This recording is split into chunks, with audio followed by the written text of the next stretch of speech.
El 27 de octubre de 1810 se dio el combate de Cotagaita en el Alto Perú, hoy Bolivia.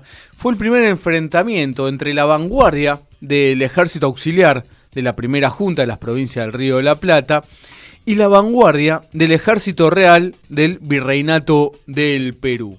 Y para hablar de esta fecha, algo que intentamos hacer permanentemente aquí en Malvinas Causa Central, hablar sobre distintos momentos de nuestra historia que nos parecen importantes. Estamos en comunicación con uno de nuestros historiadores de cartilla, alguien que frecuentemente conversamos con él, Facundo Di Vicenzo, director del área de revisionismo histórico iberoamericano del Centro de Investigaciones Históricas, Departamento de Humanidades y Artes de la Universidad Nacional de Lanús, coordinador académico de la especialización en Pensamiento Nacional y Latinoamericano, también de la UNLA, editor de la revista Cuestiones de Filosofía y Nación y codirector junto al amigo Juan Godoy de la revista Contrafilo, ambas radicadas en la Universidad Nacional de Lanús. Facu, ¿cómo estás? ¿Todo bien? ¿Cómo andás, Juan? ¿Todo tranquilo? ¿Vos? Bueno, se escucha bien. Bueno, Perfecto. una alegría enorme volver a estar conversando con también alguien que yo considero y sabe muy bien, un estudioso del siglo XIX como usted, y de las confrontaciones que le dieron lugar a esta querida patria, ¿no? Y una es esta que vamos a hablar hoy. Así que muy feliz. Me alegro, el gusto también, Facu, y además meternos en estas cuestiones. La verdad que me sorprendiste, combate de Cotagaita, Facu. La verdad cuando me tiraste la efeméride en la semana fue wow, mirá, no, qué bueno repasar estas cuestiones, estas batallas, estos combates de nuestra historia. ¿Por dónde arrancarías? ¿Qué marco le darías?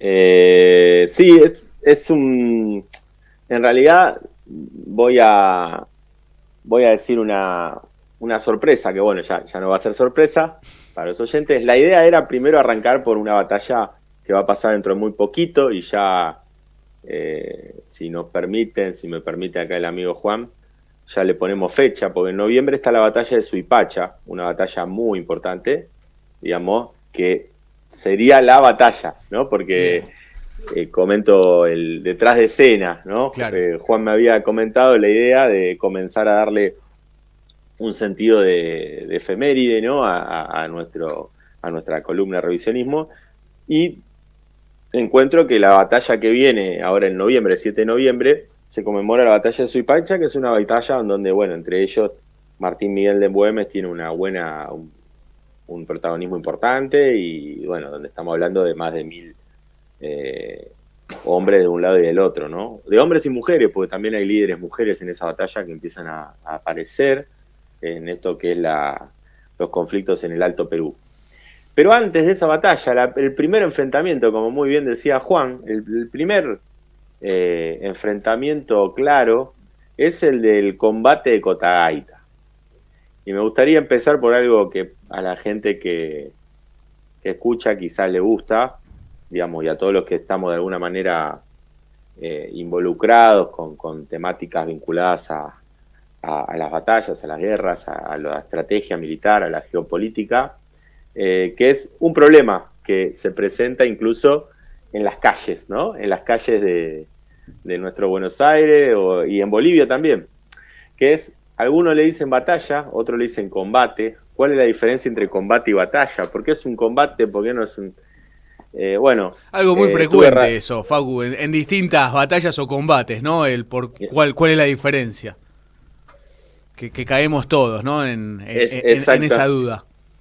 Exactamente, hay una diferencia, ¿no? Si vamos a la Real Academia Española, comenta que batalla es un enfrentamiento entre fuerzas organizadas que en general tienen una importante envergadura, algunos dicen superior a las 1000 personas, otros a las 1500, ¿no? Pero necesariamente hay una organización, ¿no?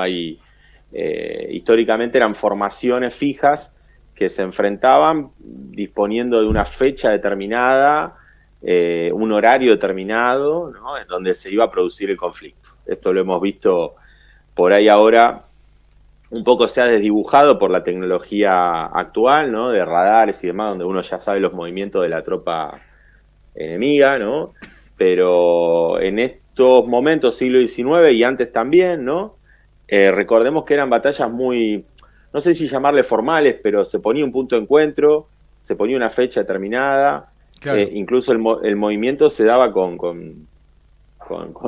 hasta con cierta banda sonora, ¿no? Ujú. Iban tocando, había todo Sí, sí, el tema de una... los redoblantes, todo eso era para marcar el Es, paso de la infantería, caballería, ya lo eh, que fuera, o la trompeta también, el clarín, es exactamente. justamente para indicar, el jefe iba dando órdenes a través de estos instrumentos. Entonces, Facu, la primera diferencia es esa, la batalla está, bueno, se sabe que tal día, por ejemplo, mañana, Es, bueno, mañana nos agarramos y se movilizan exactamente. para esa batalla. Y el combate puede tener muchas variaciones. El combate puede ser un tiroteo, puede ser una irrupción, o sea, de un determinado grupo de uniformados o de milicianos, eh, más, si se quiere, más informal, ¿no? Más, algunos son rápidos, ¿no? En el caso de Cotagaita, me adelanto, Ujú. el enfrentamiento de Cotagaita duró alrededor de...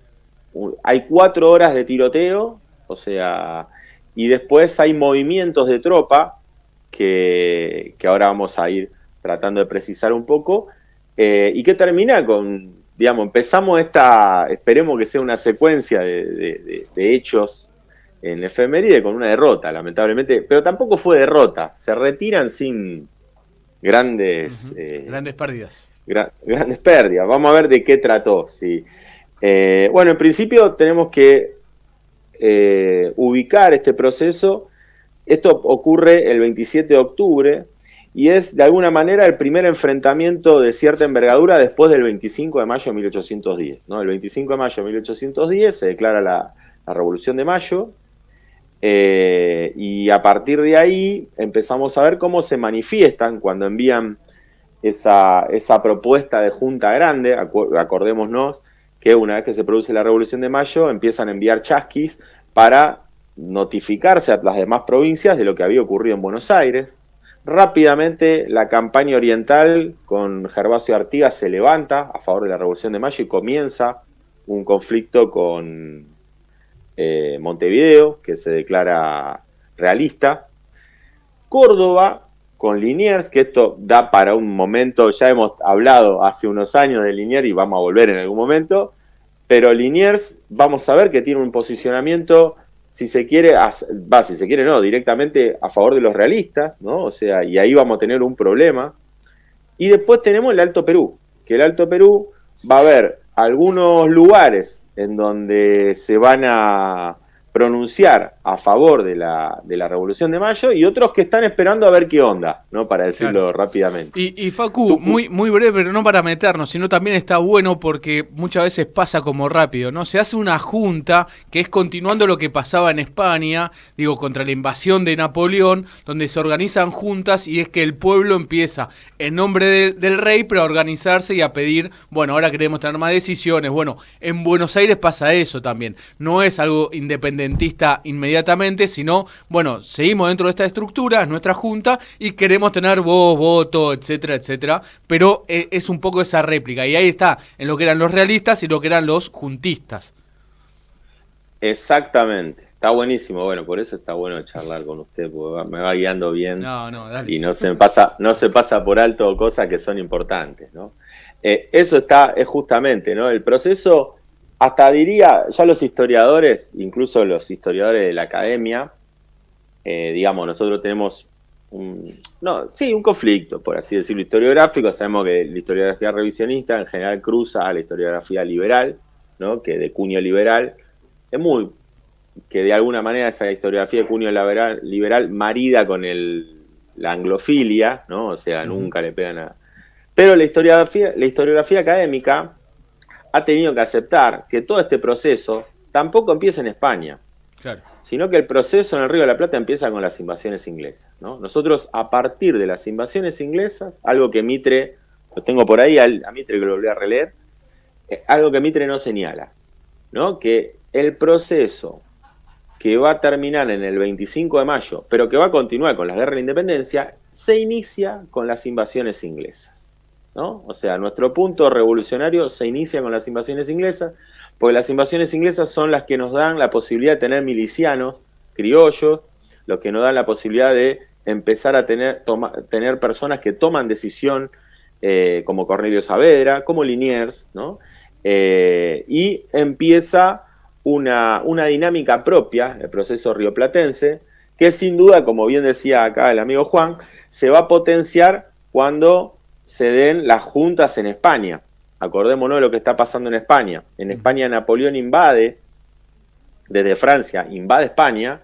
Eso produce primero el encarcelamiento de Fernando VII y después las luchas de los diferentes pueblos, como el de Cádiz, como el de Sevilla, que organizan sus propias juntas y tratan de detener el avance, también de una forma muy similar, milicianos, ¿no? Tratan de detener el avance francés. Eso se va a copiar en las colonias, ¿no? Van a perder legitimidad los virreyes van a ser desplazados, los virreyes, tanto de lo que sería el virreinato de Nueva Granada como el virreinato del Río de la Plata, son desplazados por estas juntas que declaran un gobierno con gente nacida en este territorio. Pero no solo nacidos en este territorio, por eso también hay que entender que sería un error señalar que la Revolución de Mayo es anti-española, ¿no? Porque hay muchos hay españoles que forman parte, claro, de esa primera junta, hay españoles que forman parte de los ejércitos revolucionarios, ¿no? Es antirrealista, ¿no? Si se quiere, o anti-monarquía absolutista, ¿no? O sea, claro, y empiezan a formar, frente a las posibles resistencias que hay en el interior a esta Revolución de Mayo, un ejército que sale con unas 500 personas. En primer lugar, se va de hecho, Plaza de Mayo, que yo diría, disculpen, meto ahí una cuestión personal, pero para mí siempre me molestó un poco que se llame Plaza de Mayo. Para mí Plaza de Mayo tendría que ser como se llamó al principio, Plaza de la Victoria, porque era Plaza de la Victoria de las invasiones inglesas, ¿no? Es algo, me parece, más importante el nombre con que le daban antes. O sea, cuando aparece Balcarce, hay 3 que van a encabezar este ejército que va a ir hacia el Alto Perú para tratar de alguna manera encolumnar a las provincias que no se suman directamente a la Revolución de Mayo, ¿no? Mandan 500 hombres, hay evidentemente una cuestión, como muchos lo van a leer desde el interior, violenta de Buenos Aires, de tratar de ubicar a las provincias que todavía no se deciden en lo que es la decisión de lo que se tomó en Buenos Aires. Es Ortiz de Ocampo, Antonio González Balcarce, que por ahí probablemente es más conocido, y para los que somos banfileños, Hipólito Vieite, que es una calle que tenemos acá a unas cuadras, que del otro lado es Rincón, del lado este, digamos. Estos 3 personajes juntan unas 500 personas en la Plaza de la Victoria, ¿no? Que se llamaba, vuelvo a decirlo así, claro, por las invasiones inglesas. Salen el 7 de julio de 1810, se va a complementar esta tropa con unos 500 más, y acá otro elemento que siempre con Juan nos gusta remarcar, el elemento negro, ¿no? El elemento esclavo, el elemento afroamericano, como lo quieran llamar, aparece de diferentes formas en las fuentes, que van a engrosar estas tropas y van a llegar a 1000, ¿no? O sea, para que sean importante el lugar que tenían los afroamericanos en esta las personas que habían sido esclavizadas, que están aquí, le dicen, bueno, si te sumás y das tantos años de servicio a las fuerzas, después tendrías la libertad, ¿no? Es una de las promesas que se le hace a esas personas que además también lo señalamos porque era uno de los grandes negocios, entre comillas, desagradables de los británicos, ¿no? Que España le permitía traer a las personas esclavizadas aquí. Pero dale, sigamos ahí con... Esto va para otra cuestión cuando discutamos, por ejemplo, si nos ponemos un poco en el modelo económico. El capitalismo, la revolución industrial se hace con la esclavitud. El capitalismo, si hay algo que no vendió, como ahora intentan hacer creer, libertad, todo lo contrario, ¿no? O sea, en el sentido de que se produce la revolución industrial gracias a la esclavitud miles de personas de África. Bueno, volviendo al tema, otro es también la leva que van a sufrir los gauchos, ¿no? Los que después van a ser llamados unos años después vagos y malentretenidos. Estas levas son cada vez más fuertes porque necesitan aumentar la tropa. Entonces también va a haber gente que ha sido llevada por leva y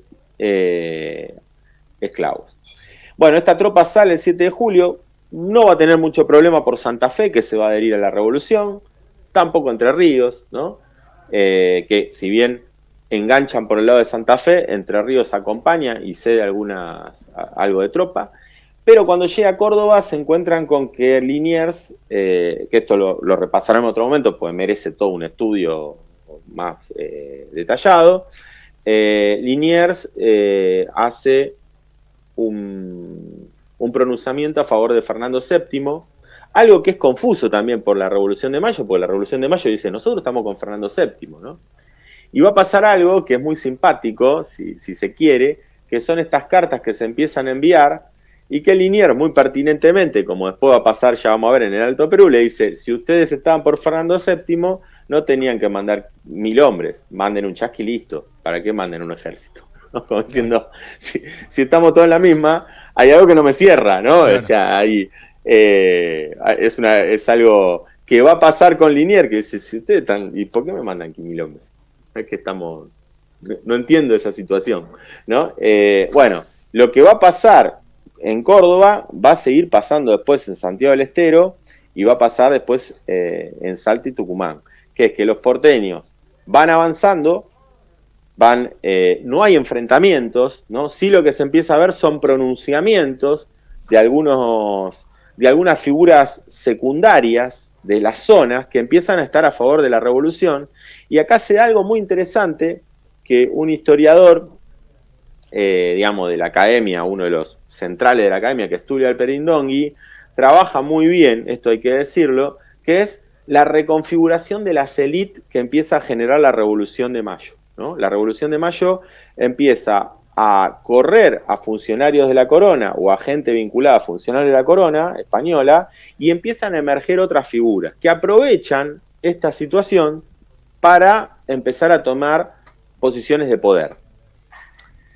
Esto es problemático y ya lo vamos a ver. ¿Por qué? Porque estas personalidades no necesariamente están afín a una idea revolucionaria, sino que están viendo también cómo acomodarse en el poder. Son los que en un momento van a estar con Martín de Güemes, pero que después van a organizar el asesinato de Martín de Güemes. Claro. Son los que en un momento van a estar con Belgrano, claro, pero después van a organizar la entrada de los españoles para sacar a Belgrano. Son terribles estos tipos, ¿no? Sí, dale, Facu. No, y bueno, en esa situación siguen avanzando. Hay un momento que llegan a la altura de Jujuy, y en Charcas, que era una de las provincias del Virreinato del Río de la Plata, aparece esta figura que va a ser importante en todo este conflicto, en el sentido de que va a ser, digamos, quien va a poner la barrera, que es Córdoba y Rojas. Córdoba y Rojas es un personaje que se va a pronunciar en contra de la Revolución de Mayo, que va a pedir tropas a Lima y a Cusco, y que va a decir que él va a resistir el avance de esta tropa. Entonces, en todos estos meses, en lo que va desde agosto más o menos hasta octubre, empezamos a ver notas que van y vienen, en donde entre esos personajes que administra la gente que va de un lado y otro a ver qué va a pasar, se empieza a dar una situación en donde el enfrentamiento va a ocurrir, pero que no ocurre, ¿no? En el sentido que Balcarce con su tropa, Ocampo y Vieites van avanzando, y se empieza a esperar en qué lugar se va a producir el enfrentamiento. Mientras Balcarce sigue avanzando con su tropa, ¿no? Llega a Tupiza. Cuando llega a Tupiza se van pronunciando cada vez más personas, incluso el ejército en un momento llega a duplicarse, llegan a 2000 personas, ¿no? Después esto se va a volver a acomodar y van a quedar en unos 1100 en el combate de Cotagaita. Pero es importante ver me interesa destacar todos estos movimientos menores que se empiezan a dar en materia de lo político en todas estas ciudades, ¿no? Recordemos el camino que toma la expedición del Alto Perú. Y algo que tengo que señalar, que por eso no me quería detener, pero es muy interesante toda esta expedición, esta primera expedición del Alto Perú, porque, por ejemplo, Ocampo y Vieites, que eran tres figuras importantes de esta expedición, Ocampo, Vieites y Balcarce.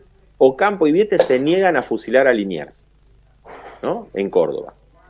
Como se niegan a fusilar a Liniers, es llevado a alguien del riñón de Mariano Moreno. Acuérdense, Mariano Moreno, secretario de la primera Junta de Gobierno y un tipo muy importante de una de las, si se quiere, facciones. La otra era generalmente, a veces se romantiza mucho, pero la división existió entre lo que quería Cornelio Saavedra y lo que quería Mariano Moreno. Va a mandar a alguien de su riñón, que es Castelli, para reemplazarlos. No los va a fusilar porque había órdenes cada vez más violentas de fusilar a todo el que esté en contra, pero sí los va a relevar de la expedición del Alto Perú, y va a aparecer Castelli y Monteagudo como dos figuras muy cercanas a Mariano Moreno en esta expedición al Alto Perú. Algo que merece también un párrafo aparte, si quieren seguir la parte interesante y no sé si más chimentera, pero más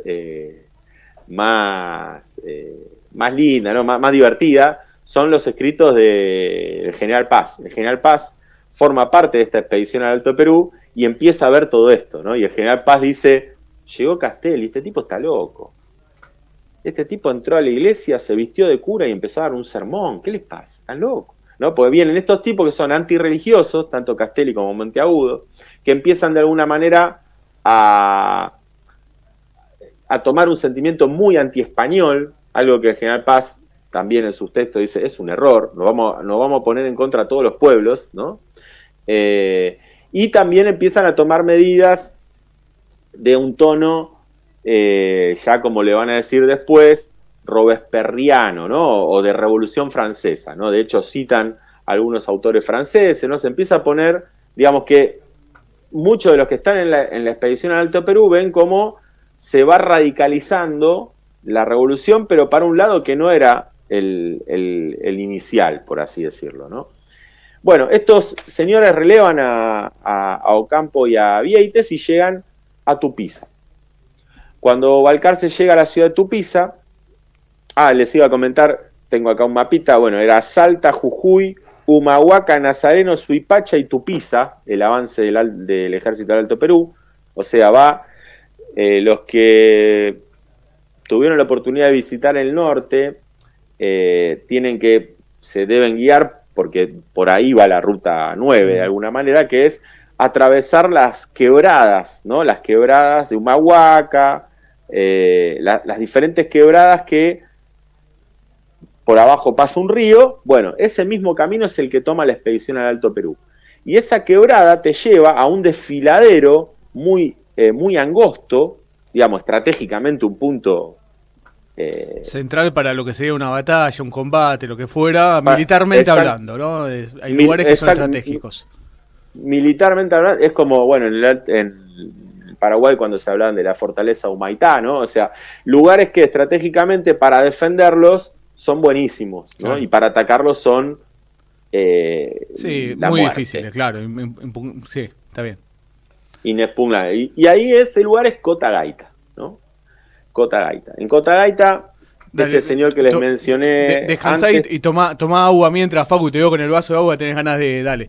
Recuerdo Facundo Vicenzo, es doctor en historia, docente en la universidad, pero además con varios cargos que está ocupando en la universidad. Nos está hablando sobre el combate de Cotagaita, pues para llegar al combate de Suipacha, que desde Buenos Aires, después lo que fue la Revolución de Mayo, sale un ejército porteño. Me gustó eso, te tomo eso que me decía Facu, porque en distintos pueblos del territorio lo empezaron a ver así, que un ejército que venía con órdenes, a decir, bueno, se suman y tengo el ejército atrás, casi a imponer, y iba avanzando hasta llegar a este lugar complicado, como venía señalando recién Facu, de Cotagaita. Habían salido al mando de la fuerza Ocampo, Vieites y Balcarce, pero van a ser reemplazados por Castelli y Monteagudo en un momento, porque tanto Ocampo, Vieites y Balcarce se opusieron a fusilar a un héroe, porque es un héroe como Liniers,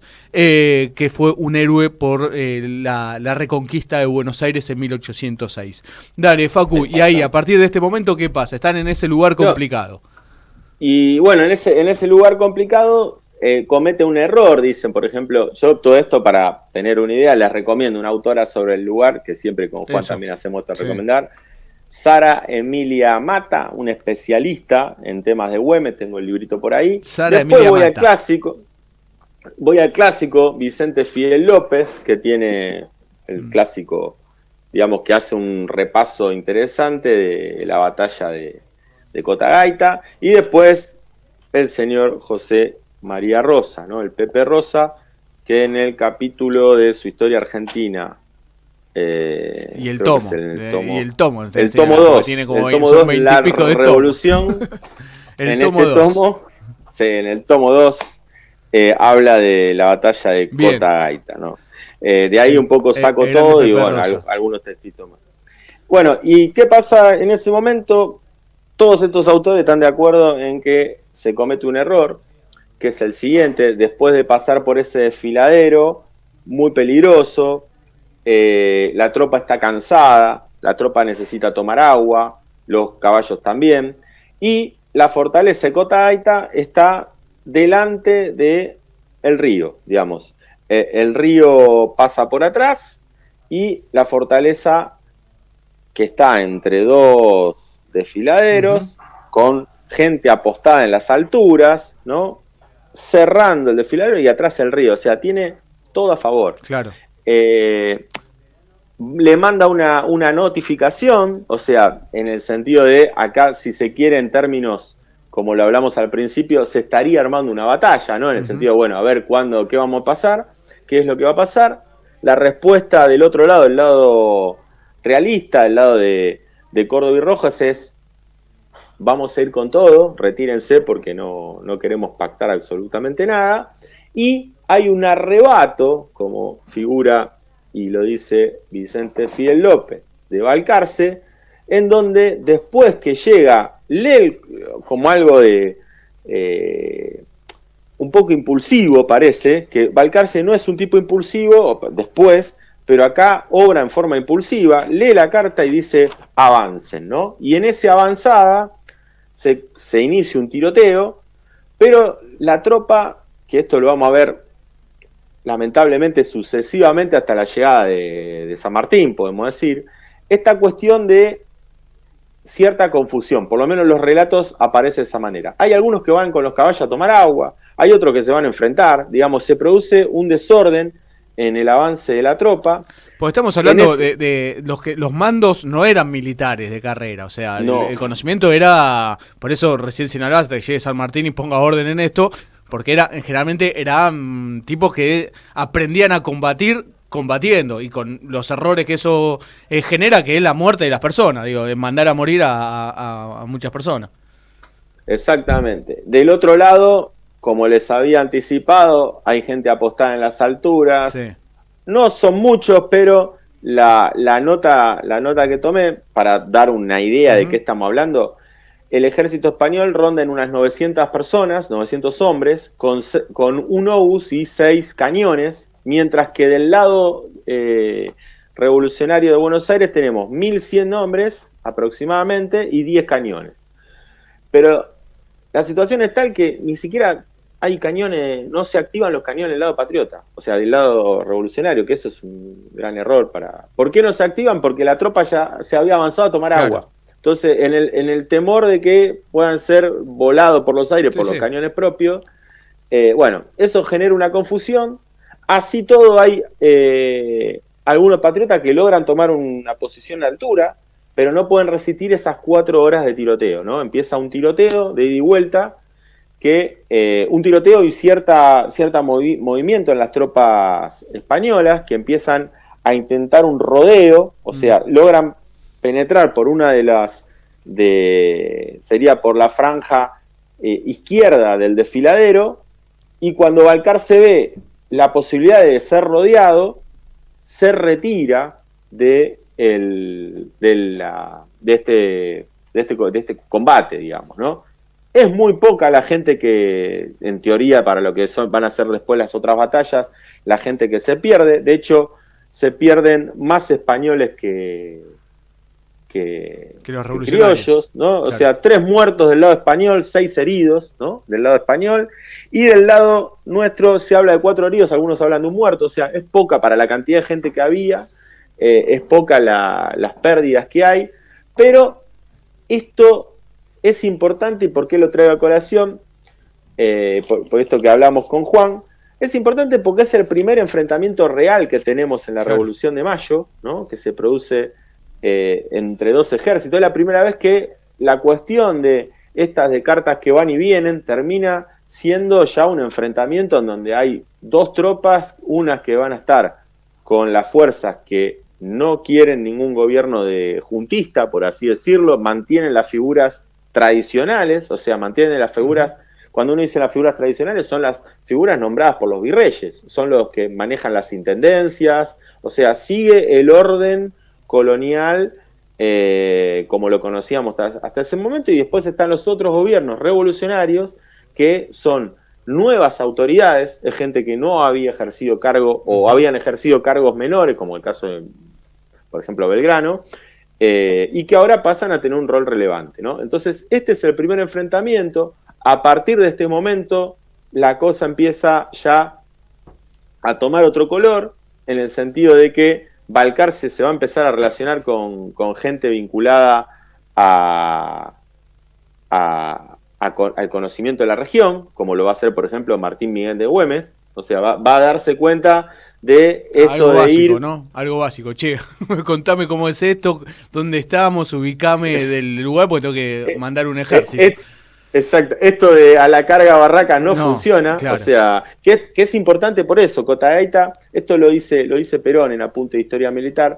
Cotagaita es importante desde este punto, ¿no? De ver que la guerra necesita un conocimiento de la zona más preciso, ¿no? Que no todo es, bueno, acá venimos avanzando. Sí, es cierto, también hay que decirlo, que la cosa se fue presentando relativamente fácil hasta el Alto Perú, o sea, es un montón, ¿no? Llegan superando Jujuy, se iban rindiendo todos, con movimiento de tropas se rendían. Bueno, acá se te presentó batalla, y la batalla es otra cosa. Necesita una organización, necesita un uso pertinente de la artillería, movimiento de infantería que esté en relación a cómo es el lugar. Después de esta batalla, vamos a ver que van a empezar a buscar otro tipo de estrategia, y eso va a tener como punto, a mi entender, muy importante en el breve tiempo. Esto es en octubre. Ya en noviembre hay una batalla muy importante en Suipacha, donde vamos a ver que se maneja estratégicamente otra lógica, ¿no? Facu, para ir redondeando, ahí Castelli y Monteagudo, que mencionaste que, bueno, los enviaron, ¿no? ¿Pero estuvieron al frente también en la batalla de Cotagaita o estuvo siempre Balcarce? No, Balcarce es el que toma la determinación. Castelli y Monteagudo no participan en esta toma de decisiones, ¿no? Pero están ahí. Están ahí, sí, están. En realidad, ahí es confuso. Vicente Fidel López dice que ellos se quedaron en Tupiza. O sea, Vicente Fidel López, el historiador Vicente Fidel López, hace quedar, no digo muy mal a Balcarce, pero lo plantea como un tipo que toma una decisión sin pensar, ¿no? O sea, que tenía más tropa en Tupiza y que no esperó los refuerzos, ¿no? Intempestivo, en un lugar tomó, vamos, y pensó que iba a poder tener la victoria. Entonces Castelli y Monteagudo ahí no, el que toma las decisiones en la batalla de... el combate de Cotagaita, porque Facu arrancó diciendo cuál era la diferencia entre combate y batalla, es Balcarce. Bien. Balcarce, exactamente. Facu, y para redondear, y después si querés en otra ocasión hacemos Suizpacha, porque me parece que también está Sí. buenísimo. Sí. ¿Qué te parece redondear de esto? No, de esto es importante ver cómo me parece que más que el combate, que está bueno, porque esto, de hecho, yo comento de esto y en Cotagaita, que es una localidad actual de Bolivia, se festeja, pero estuve mirando videos ¿Ah, sí? a todo trapo, la batalla es batalla, no es combate, Ya, mira. y hacen desfile, duran 3 días, una fiesta total de lo que es el primer combate, ahí se figura como la primera batalla de la independencia, ¿no? Digamos, es algo que tiene relevancia en la región, pero más allá de eso, me parece interesante ver todo lo que está de fondo en esta expedición al Perú, que es este reacomodamiento de las diferentes élites, para quién juega cada uno, por qué juega cada uno, ¿no? Cómo empiezan a tomar relevancia sectores que mueven al gauchaje, ¿no? Cómo empiezan a aparecer en el ejército, por necesidad del ejército expedicionario, estos 500 entre negros y gauchos, ¿no? Cómo está también presente la intempestiva porteña que cae muy mal en muchas provincias, ¿no? Cómo empezamos a ver que la revolución no es una cosa sencilla de explicar, sino que es algo complejo, ¿no? Y No, claro. que mueve muchas cosas. Y además que está borrado toda esa parte, digo, toda la participación afro de nuestra historia está borrado en el ejército, y además que fueron obligados, quizás algún oligarca para zafar de que mandara a su hijo o a la que fuere, mandó a la gente que tenía esclavizada, digamos, y es parte de la historia que el mitrismo sobre todo eliminó, digo, por eso también siempre, y además es en mi personal, que además tengo mi compañera militante todo lo afro-argentino, es aprendiendo todo el tiempo sobre esta cuestión, porque está todo muy oculto en nuestra historia, bueno, por una cuestión ligada ideológicamente al eurocentrismo. Facu, bárbaro lo de combate Cotagaita, ahí te dejo otra vez el cierre, pero déjame hacerte dos preguntas y breve. Castelli es el que después fallece por el cáncer de la lengua. Exactamente, ¿no? Castelli tiene un rol fundamental tiene un como rol orador muy importante en la revolución, digo, el 25 de mayo, y después le tiene el ataque de la enfermedad en la lengua. ¿Y Monteagudo es el que termina con San Martín, Facu? ¿O estoy equivocado? Es el que termina con San Martín. Monteagudo es uno. Son muy recordados, en general, cierta historiografía más bien de izquierda, ¿no? Los recuerda porque son los que están al frente de la eliminación del tributo indígena, ¿no? Ellos tenían, primero que tienen una posición antirreligiosa ambos, ¿no?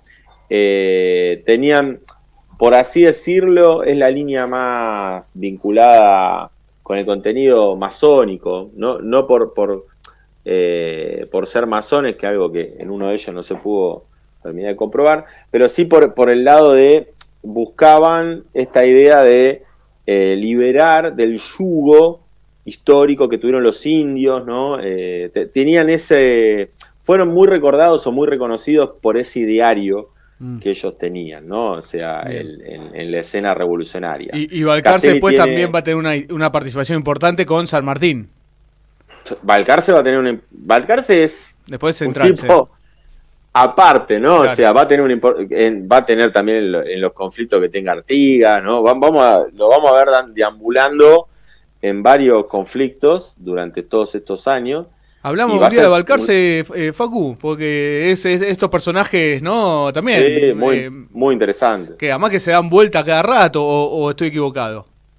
Y es un personaje, digamos, yo, si me apurás, te digo que Balcarce es un personaje que tiene que ver con el ideario como el que va a tener Paz después, ¿no? Un porteño unitario donde ellos, por donde pasan, ven que la civilización son los porteños, que no antifederales, ¿no? Son los que después, muchos de ellos, no ellos, pero esos personajes van a ir a la guerra del Brasil, van a volver y van a decir, qué dorrego, representa a esta chusma, matémoslo, o sea, tienen esa cosa patriótica, sin duda, están en las grandes batallas de la patria, pero tienen una idea bien clara en donde la directiva tiene que venir por esta gente que forma parte de la élite, o sea, tienen una mirada muy en donde el gaucho, el indio y el negro son parte de una chusma donde no se puede llegar a ningún lado, ¿no?